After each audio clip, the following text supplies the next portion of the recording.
The book of Mark chronicles the last 3 years of Jesus here on earth. They were pretty intense years, to say the least. Since meeting John the Baptist, he was faced with temptations in the desert, performed miracles, healed people, gained followers, was transfigured and died a criminal's death, only to be raised from the dead. Why should all this matter to you and me?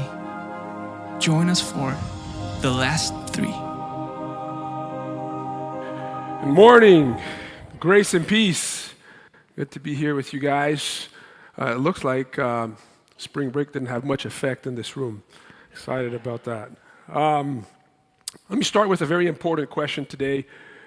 Who is into country music? Raise your hands. Not very many here in this room. It's Miami after all. And even though I have my hands raised, I do not have my hands raised. I'm not really into country music, but my wife is. My wife is from the Carolinas. And the other day we were driving somewhere and we had some country music playing in the car, and so I looked at the passenger seat and she was jamming to it. I was like, okay, I see you.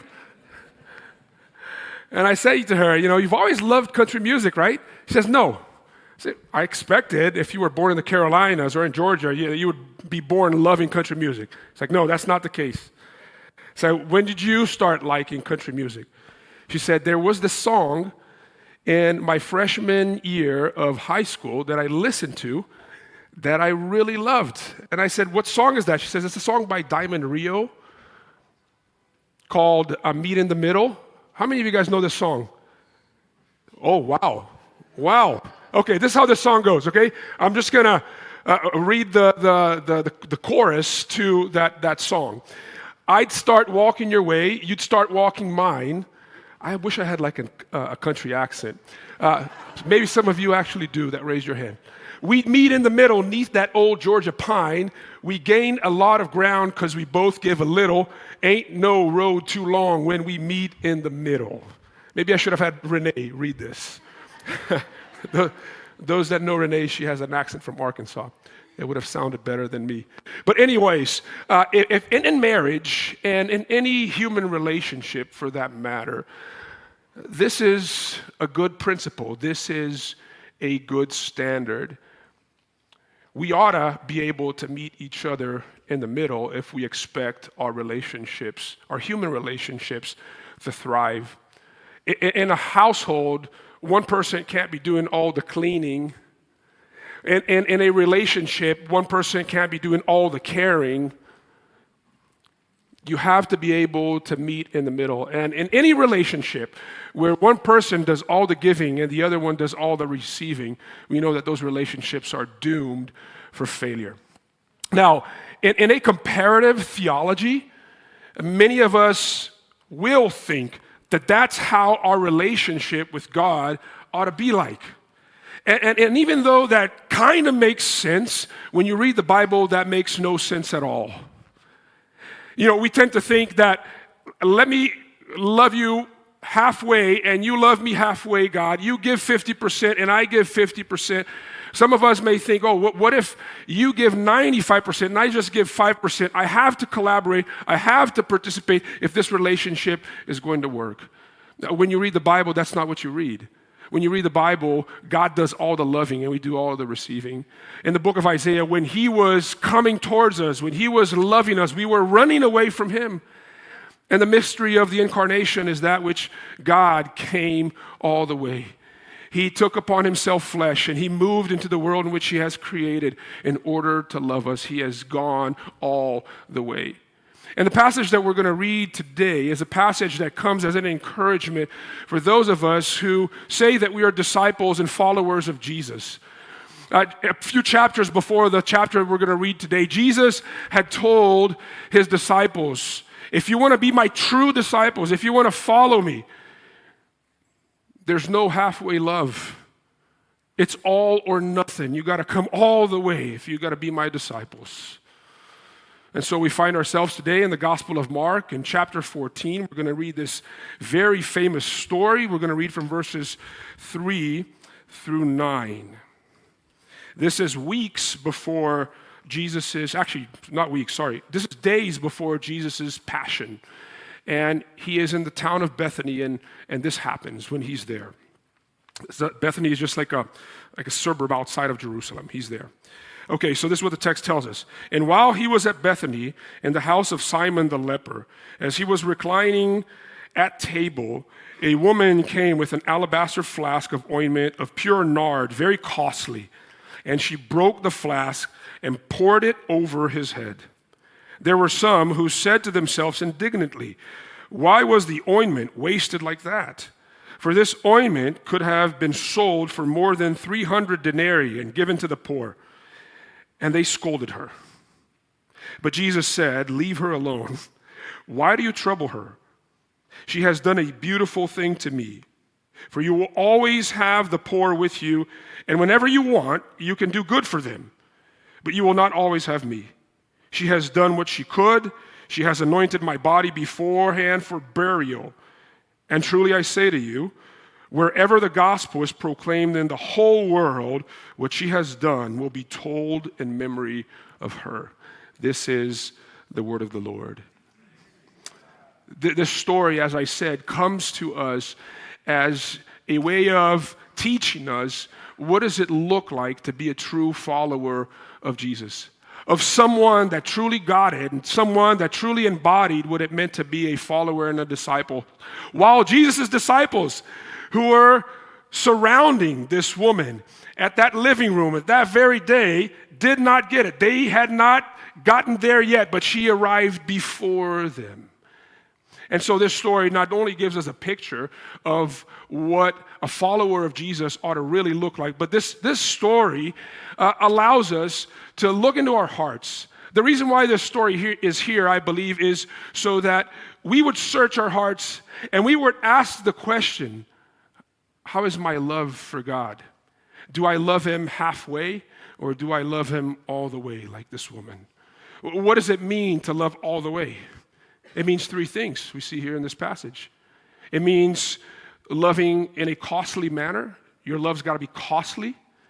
It means loving in a focused manner. Your love's got to be focused. And it means loving beautifully.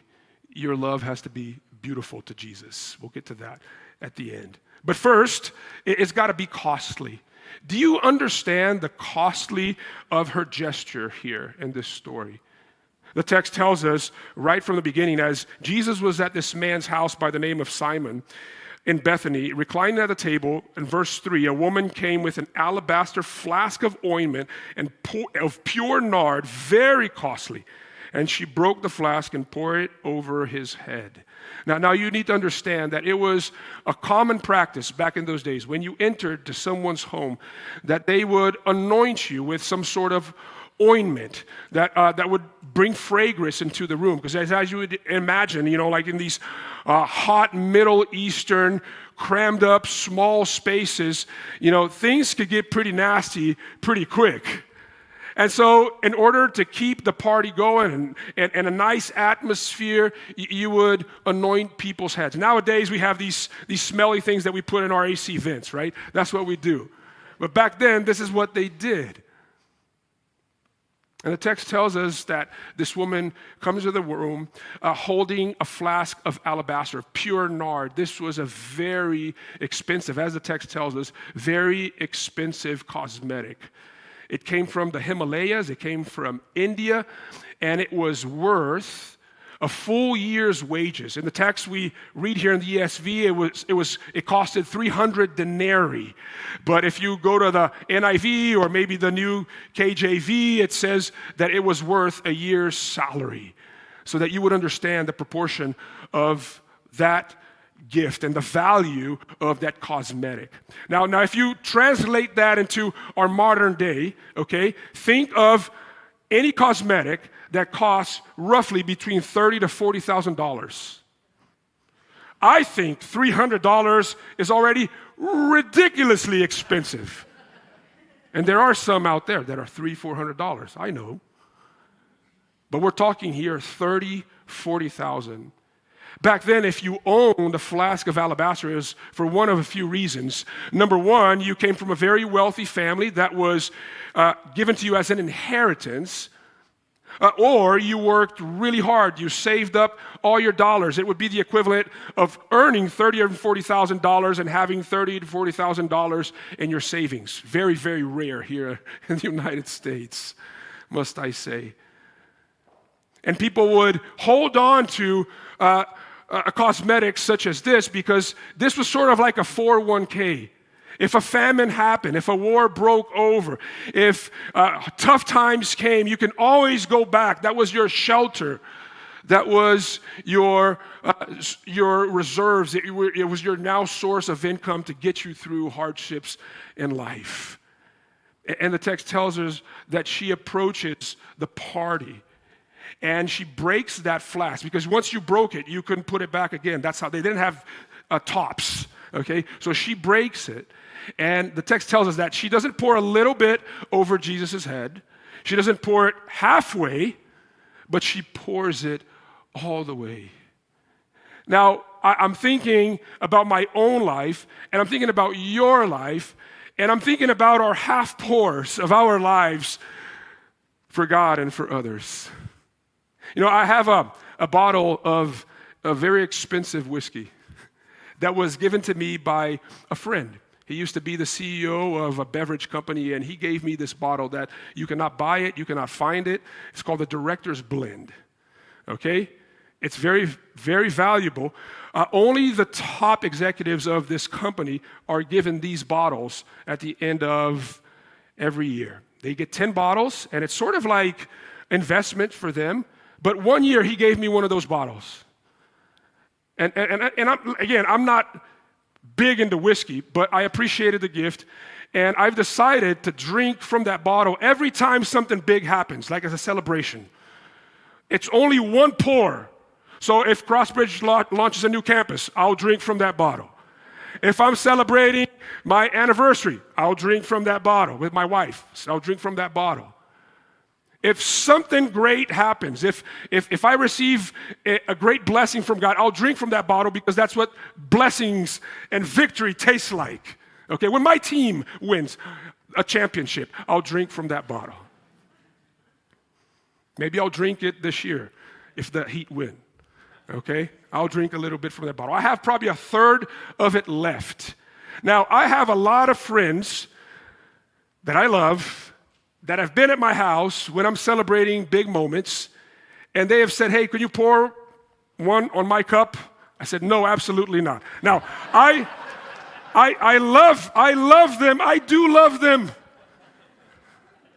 but not that much. I'll pour for my wife, but she doesn't like whiskey, so we've met in the middle, and it's great. It's just for me. But then I was thinking, but this is also how I, many times in my life, relate to God. This is how you, many times, will relate to God. God has given you all these amazing gifts, all these important blessings, big things in your life. And you say to God, God, I'm so appreciative of you. Here is a little pour of my time. Maybe a half of my time.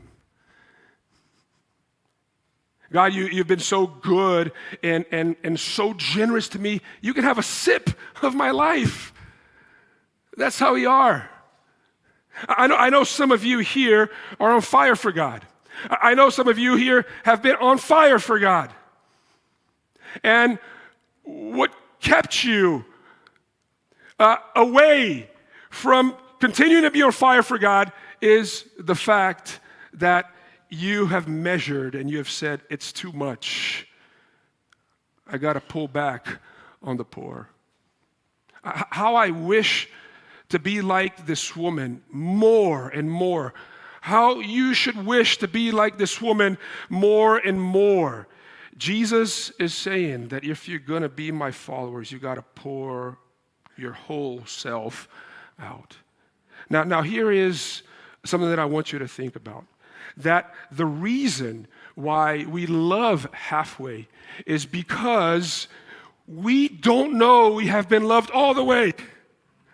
See, the explanation for this behavior of mine and yours The reason why we love God halfway is because we don't know we have been loved all the way.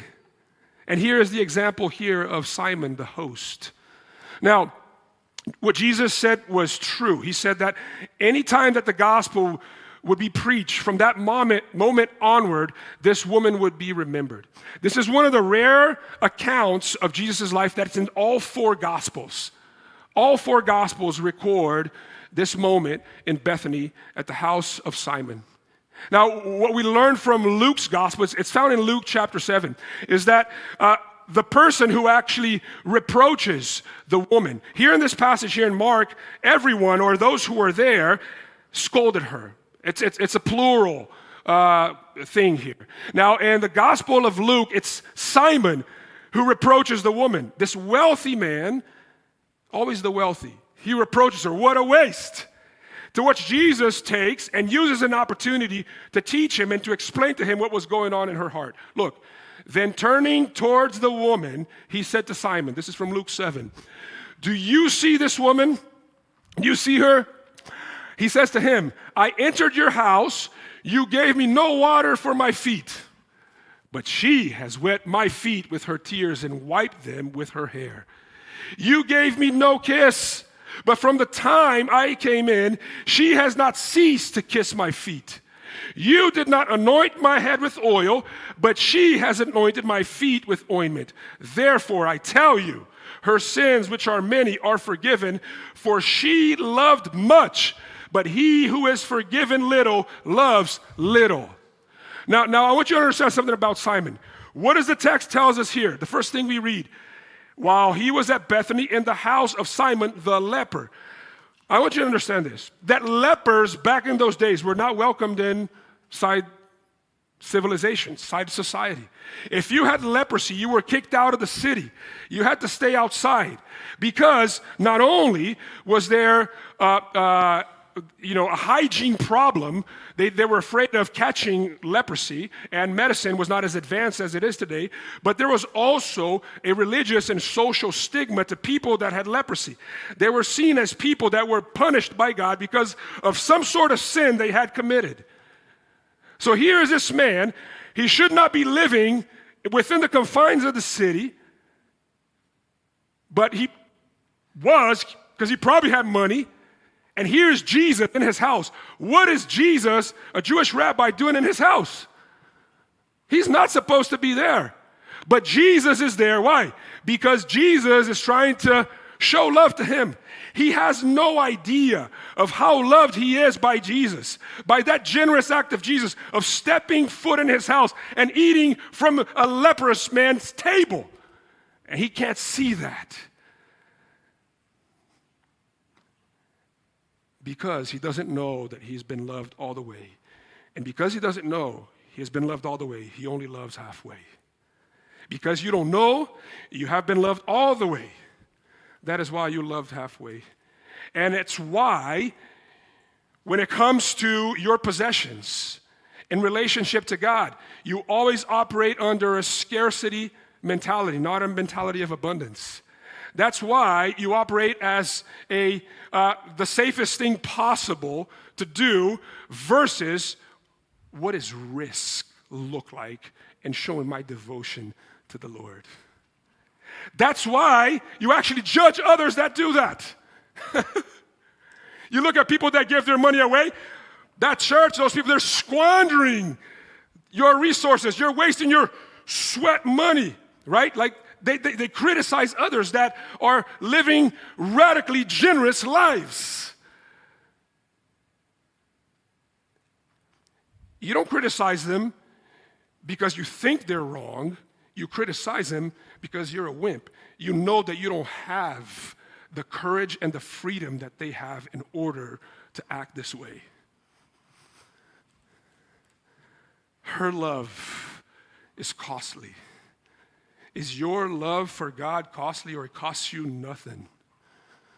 For some of us, waking up to come to church on a Sunday morning is costly. You have no idea, Pastor. I work a hard week. I can use a couple extra hours of sleep. I need to be replenished. I need to go to the beach. It's costly. Are you kidding me? compare the way in which you love with the way this woman loved. Is it costly? Secondly, her love is not just costly, her love is focused. Because as she is doing what she's doing, as she is pouring that expensive ointment over Jesus' head and is reaching his feet, she is reproached. The reproach comes. Verse 4, there were some who said to themselves indignantly, why was the ointment wasted like that? And then here they give the rationale for it. For this ointment could have been sold for more than 300 denarii, a year's worth of wages, and given to the poor. And, when you read this, you're like, yeah, makes sense. It's actually not a bad argument. It's a fair argument. What are you doing? This money could be given to the poor. $30,000, $40,000 will feed a lot of people overseas, and even in our town, even in our hometown. It makes sense.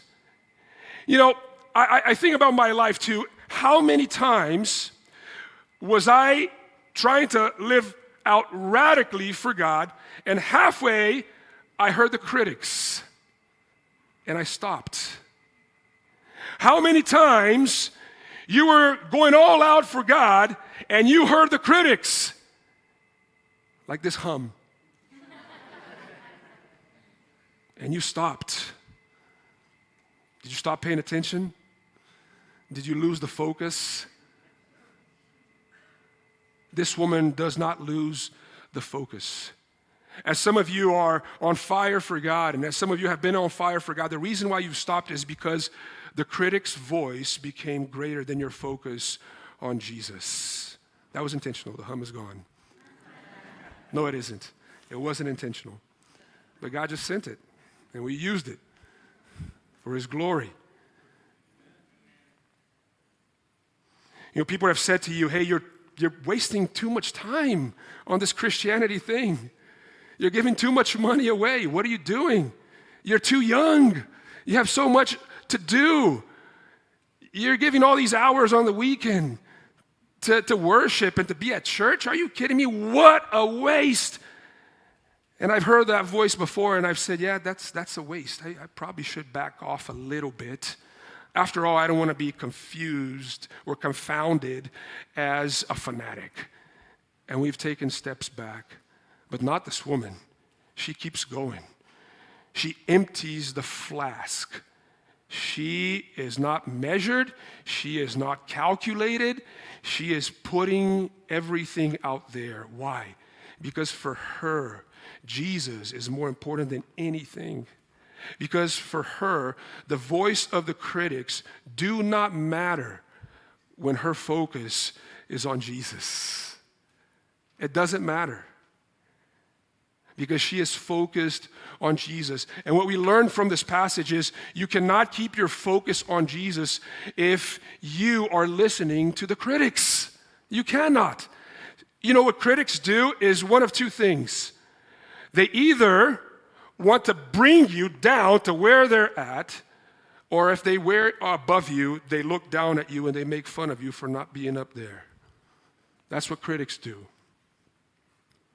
And if you pay attention to them, that's all you will focus on, and that's how you will live, trying to prove them wrong or trying to gain their respect and acceptance. In other words, you will lose your focus on Jesus. You will lose your focus on Jesus. And if you lose your focus on Jesus, a couple things will happen. Number one, you will find yourself every time you're doing something for God, bargaining with God. Hey, God, I have come halfway. Where are you? I'm waiting for you here. You only come a third of the way. You will be bargaining with God. If that's how you live your life, not only will you find yourself bargaining with God, but you will be replacing certain things for God. You will start valuing other things more than Jesus. The beautiful thing here in this passage is that when Jesus hears the criticism coming towards her, he says, shush, be quiet, stop doing that, stop harassing her. Look at what Jesus says. He says in verse 6, leave her alone. Why do you trouble her? I just wish sometimes Jesus would say that to my critics. How you would wish to. Leave him alone. And Jesus says that to them because Jesus acknowledges something that they failed to acknowledge, her critics. And that is that worship comes before good works. It's because love of God comes before love of neighbor. Now, Jesus, don't get me wrong, is the one that teaches us to love the poor. In the previous chapter, he has a conversation with this young man who was very wealthy, to whom he says, sell everything that you have and give it to the poor. And the man walks away. Jesus is the one who teaches us about the importance of loving people sacrificially. But it can't come before loving God. Loving God has to come first. It has to come first. And you can't pay attention to the critics around you that are impeding you from doing that. You almost have to be like a parent of a toddler. Sometimes I'm preaching here at church and a baby starts crying and then another one cries as well. And people come to me after the service and they say, how did you keep your focus? I would have lost it. I would have lost my focus. It's because I have kids. Okay? And I've learned to stay focused even when the kids are messing everything up, when they are about to kill themselves, getting up on stuff. You have to maintain composure. Some of you know what I'm talking about. You're taking these Zoom meetings, and they're in your house, you're having important meetings. There's what they see, and there's what actually is taking place. All right? They see this really nice background and you're really composed. On the other side of the screen, kids are jumping from couches. They're, climbing up the walls. Only if they would see the full picture. But you have to maintain focus. And you do. You learn how to do that with time. You actually become very skilled at that. And we need to be the same. Because when we keep our eyes on Jesus, when we keep our focus on Jesus and not on the critics, then we become better lovers of others. The best lovers of people are the most focused on God. The best lovers of people are the most focused on God. You want to be a better lover to others? You want to be more generous to the poor? Love Jesus more. You want to be a better lover to your husband. You want to be a better lover to your spouse. You want to be a better lover to your friend. Don't try harder, just love God more. You want to be more generous to the poor. Don't try harder. Just love God more. It'll happen. Trust me. Because the best lovers of people are the most focused on God. So is this woman. Her love is costly. Her love is focused. Lastly, her love is beautiful. It's what we read at the end of verse 6. After Jesus says to those who are scolding her, leave her alone, why do you trouble her? He says, she has done a beautiful thing to me. There's no one in the gospel accounts to whom Jesus ever said, she or he has done something beautiful to me. He has said, you have spoken the truth to Peter. He has said, very well, great answer. But he has never said to anyone except for this woman, you have done something beautiful to me. Where lies the beauty of this action? Where lies the beauty of this woman's gesture? Yes, it's because it's costly. Yes, it's because it's focused on Jesus. But there's something bigger. There's something greater than that. Jesus discerned her motivation. He understood that her motivation was love.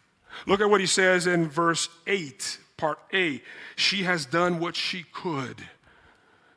She is giving sacrificially, and I know where this is coming from. It's coming from a good place. She's doing all she can. It's kind of like the story also a few chapters before about the poor widow that gives all she has. This woman does all she can, and she is praised by Jesus because he sees the heart of both the widow that gave and also this woman that anoints him with nard. This woman is not here in this house because she wants anything back from God. She is not doing this because she's expecting God to act in the same manner towards her. She is not bargaining with him. I'm going to give you something really expensive. You better give something really expensive back to me. She's not doing that. She's not doing that for the applause of others. She is not trying to impress people. She is not doing this for fame, to be well known. She has no idea that Jesus will bless her, that Jesus will make her very, very famous. A fame that will never go away. She has no idea, but she does it anyways, and that's usually how it happens in life, isn't it? When we do it for God without expecting anything in return. I have a friend that works for a nonprofit. He says, it's amazing how things get done when no one is trying to take the credit for it. And it's true. It's when there is genuineness, and it's when there's spontaneity. It's when it comes from the heart that we receive the most reward. It's sort of like that story between the peasant and the carrot. Remember that story? I say it all the time. It's the best picture of this. In this kingdom, there was this peasant. And at the end of his harvest, he gathers all that he has harvested. And he says, I want to give a gift to this king of mine that I appreciate, that I adore, and that I love. And so he shows up at the king's court after an appointment. And he says, oh, king, because I love you, because I appreciate you, I want to show a token of my appreciation. Here is my best carrot of this year's harvest. And the text tells us that the king is moved by that, and he says, because you have given me your best carrot, I'm going to double the amount of land that you have. He discerns where it's coming from. Because after that, there was a nobleman listening to what was taking place, and he says, if this peasant gave the king a carrot and got twice as much land in return, what if I give him one of my horses, one of my best horses? So the next day he shows up with a beautiful horse and he says, King, to show you my appreciation and my love for you, here's my best horse. And the king says to him, thank you very much. You may now go. He's puzzled. He stops and he returns. He says, wait, that peasant yesterday gave you a carrot. You gave him twice as much land. I gave you my horse and you say, thank you very much and send me my way? The king says, it's because he gave me his carrot. You are giving yourself the horse. Jesus knows the intentions of why we give time, talent, and treasure. And if it's not out of love, it doesn't make a dent. It reminds me of the words of the Apostle Paul in 1 Corinthians 13. He says, you can be a great giver, a sacrificial giver in anyone's eyes. In fact, Paul says you can give your body to be burned for the sake of others. You can do that. But if it's not out of love, it's worth nothing in God's eyes. It's worthless. And what this woman is doing is beautiful because her outward gesture depicts the inner reality of her heart. She is breaking forth that which is on her inside. The offering of the ointment was just a demonstration of the realities of the heart. So how do you present your heart to God today? How do you present your life will determine the way in which you present your possessions, your time to Him. How you treat your wealth and how you treat your treasures of this life. You got to agree with me. If we see things through this perspective, what she has done is beautiful. But here's another reason why this is beautiful. It's because she is rehearsing that which Jesus is about to do a couple days later.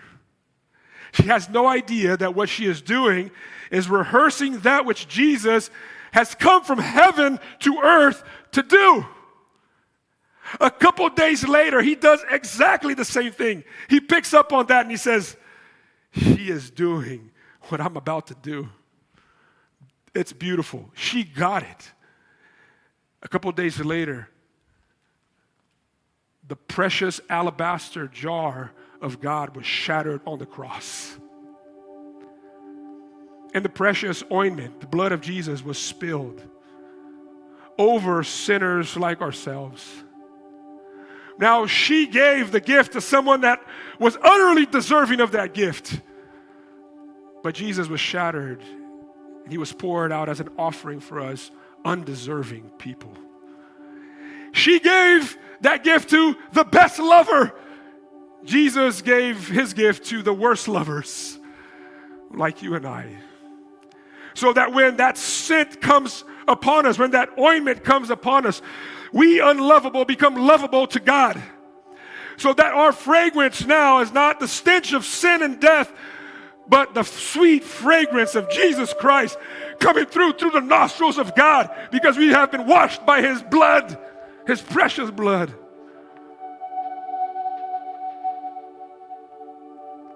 That some will leave here today like Simon, they won't get it. It's just going to go shh, shh. But some of you will get it. And to the degree that you get it, to the degree that you see Jesus being shattered for you, to the degree that you see Jesus being poured out for you, you will find power to pour yourself out for him, because the truth of the matter, it is very hard to move from a halfway lover to a full way lover. It's very hard. You need a special power. And only the gospel of Jesus can take you there. Only when you realize what was done for you, that you will move from a halfway lover to an all-way lover. And that is my prayer for you today. You will become an all-way lover of Jesus. And you will let go of that halfway Christianity that we're tired of and that brings no pleasure to God. Will you pray with me?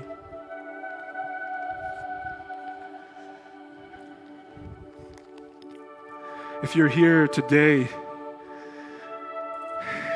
and you see yourself in this story,